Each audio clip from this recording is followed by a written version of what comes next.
After receiving the railgun coordinates, a special atom unit was immediately dispatched to Trudograd, where they secured safe transportation of the device through an underground tunnel network. When the agents reached the city, this is what they found. The northern horde flooded Trudograd on a wave of blood, overwhelming both the oligarchs and the revolutionaries, neither of whom was prepared for the onslaught. Those who perished during the first days of the assault, neither fat cats or rebels, met a much kinder fate than those who survived the battle for the city. The defenseless civilians who were left to face the victors after the walls were breached spent the rest of their lives envying the dead. Seventh Heaven, Trudograd's grandiose folly, did not survive the northern invasion. The barbarians made a special example of the city's prideful symbol, razing it to ashes.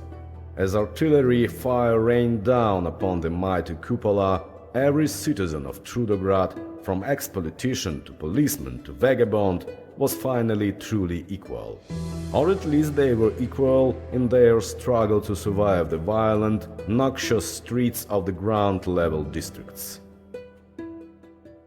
A ragtag group of the Guangzhou merchants, through a combination of cunning and luck, escaped the city in the first days of the unrest. Following their report of the Merchant Guild's High Council, all trade in the Trudograd region was halted, and the land proclaimed a no-go zone for caravans for the next 1,000 years. Only once this term will expire may the terms of the embargo be changed or dissolved. Having perished in the midst of your desperate struggle, Comrade Blaze left no mark on Trudograd's history and was soon forgotten by her former allies.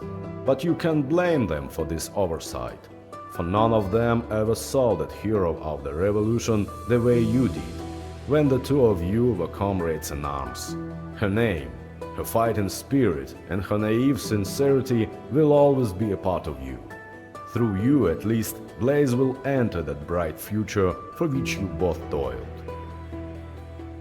After personally witnessing the obliteration of her hopes and dreams, Comrade Blaze left your side to lead a desperate underground movement opposing the northern invaders.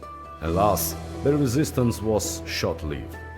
After surviving several pitched battles, the loss of many comrades, capture and 3 years of backbreaking labor, Comrade Blaze's ultimate fate was to die in a nameless salt mine, in a naive attempt to organize her fellow slaves.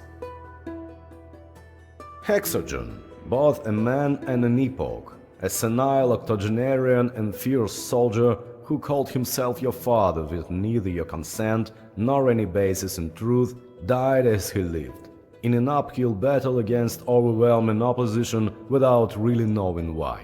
Sometimes you reminisce about this last soldier of an empire of his own contradictory delusions and verbose prose. Are these memories good or bad? Nobody really knows. As for you, after things had calmed somewhat in the city above, you rendezvoused with your fellow Aton members and led them to the railgun. Now, while watching the delegation's scientists prepare the weapon for transport, you cannot help but ponder the question that never seems to leave your mind. Can this rusty old cannon truly be humanity's last hope? Or was the adventure which touched so many lives in Trudograd just pointless busywork?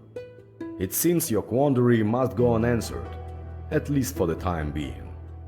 The freight train is fueled and ready to go, but there are still some checks to be passed before the convoy rolls off into the underground network. With nothing to do but wait for deployment, you decide to spend your last moments warming yourself at a burning barrel. A man is waiting there when you arrive. Short, hunchbacked and raggedy, he entered the bunker alongside the Aton aperitifs, and is now warming his bones by the fire. His face is completely concealed in the depths of a voluminous cowl, yet somehow you know he is smiling.